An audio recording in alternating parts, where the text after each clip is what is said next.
Você já se pegou dizendo sim, quando lá no fundo queria dizer não? Ou tentando manter a paz mesmo sabendo que aquilo te incomoda profundamente? Muita gente faz isso achando que está sendo gentil, que está sendo legal, que está evitando conflitos, preservando a harmonia.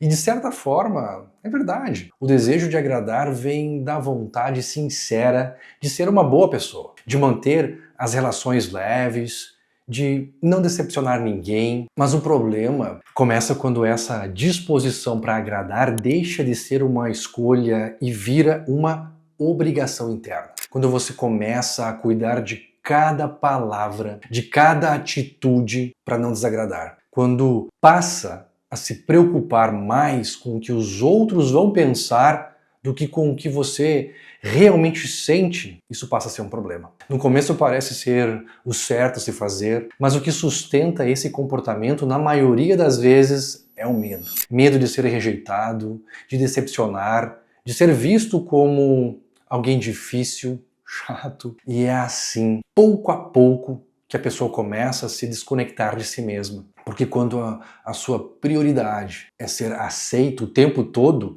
você acaba deixando de lado as partes de você que não agradam, mas que são verdadeiras. Hoje eu quero te mostrar de onde vem essa necessidade de agradar os outros e por que ela parece tão difícil de controlar, mesmo quando você já sabe que faz mal.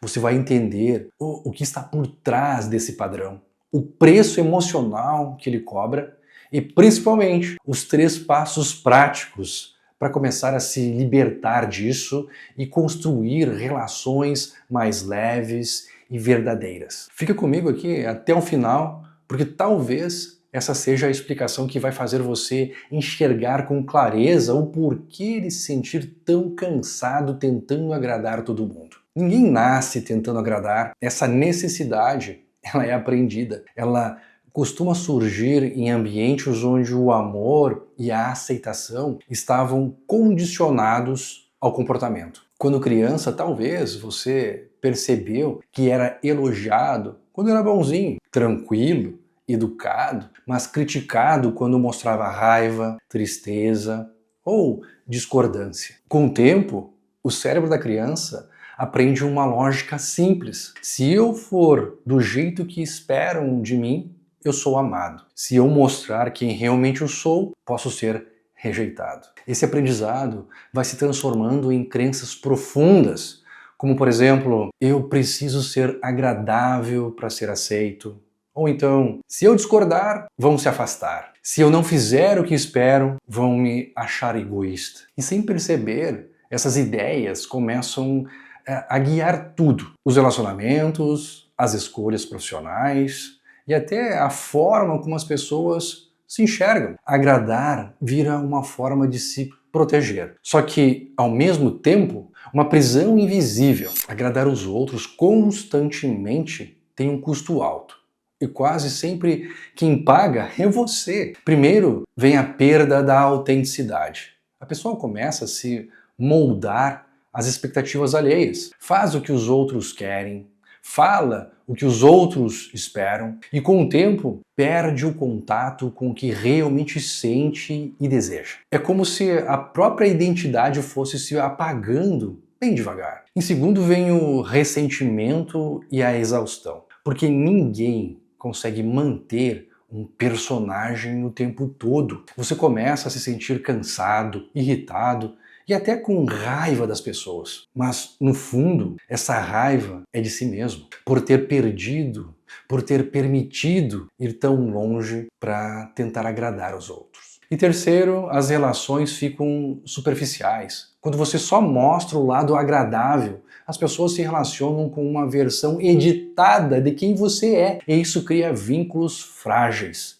baseados em aprovação, não em verdade. A psicologia tem estudado há décadas o impacto deste comportamento de agradar demais aos outros. E os resultados são claros. Viver buscando aprovação constante tem efeitos diretos sobre a saúde mental, o corpo e as relações. A pesquisadora Jennifer Crocker da Universidade de Ohio, ela fala sobre isso e descreve o que chama de self-worth of continente. Ou seja, quando o valor pessoal depende da aceitação dos outros. Segundo ela, pessoas que baseiam a autoestima na aprovação alheia têm níveis mais altos de ansiedade, vergonha e sintomas depressivos. Elas vivem em alerta constante, avaliando se estão agradando, e isso as mantém emocionalmente exaustas. A socióloga e escritora Christine Carter, da Universidade da Califórnia,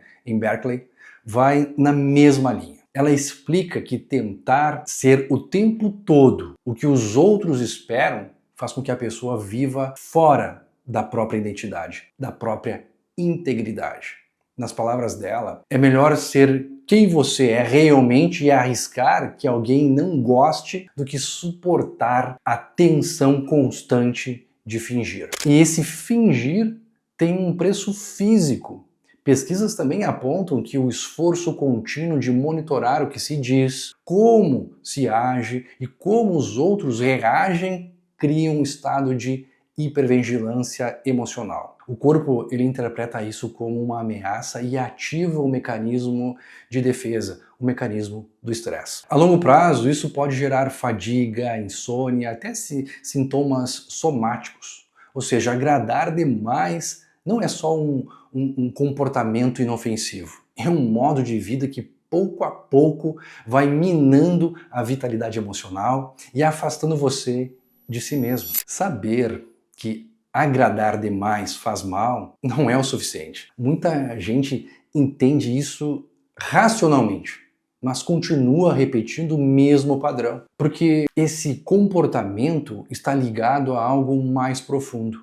O medo de perder o amor, o medo de não ser aceito. Então, para mudar de verdade, é preciso começar aos poucos, reconstruindo a relação que você tem com o desconforto, com o medo e com a sua própria voz. Esses 3 passos não são fórmulas prontas, são práticas constantes. Quanto mais você as coloca em ação, mais natural fica viver com autenticidade. Então, como eu prometi antes, aqui estão os 3 passos. Primeiro passo, reconheça o padrão e perceber quando esse impulso de agradar ele aparece. Talvez seja quando alguém te pede algo e você sente aquele aperto no peito, mas ainda assim responde, tudo bem? Sim. Ou quando evita expressar uma opinião com medo do desconforto. Esses são sinais de que a sua necessidade de agradar está assumindo o controle. Perceber é o início da liberdade, porque o que é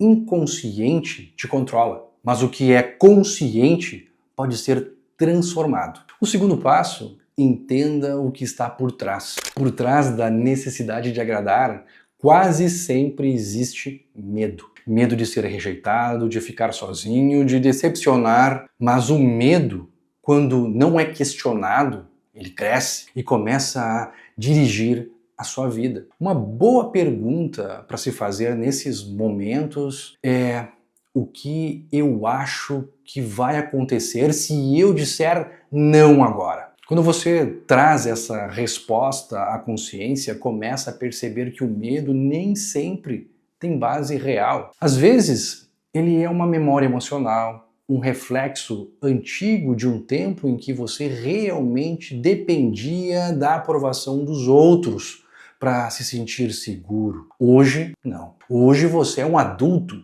e pode se proteger de outras formas, com limites claros e verdade. E o terceiro passo, pratique o desconforto da autenticidade. Esse é o ponto mais desafiador, mas também o mais libertador.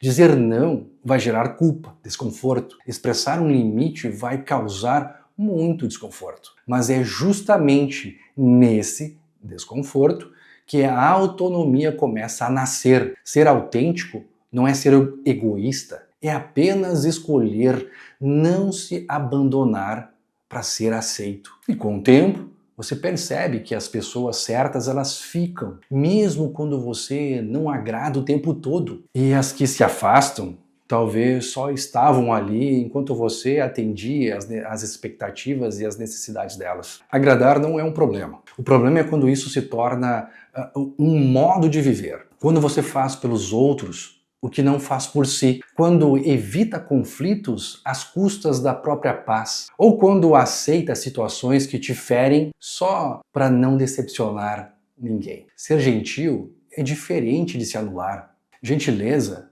vem de escolha, não de medo. E colocar limites não é afastar as pessoas, é mostrar até onde você consegue estar presente de verdade. Então, da próxima vez que sentir que precisa agradar para ser aceito, respire e pergunte a si mesmo: isso é bondade ou é medo?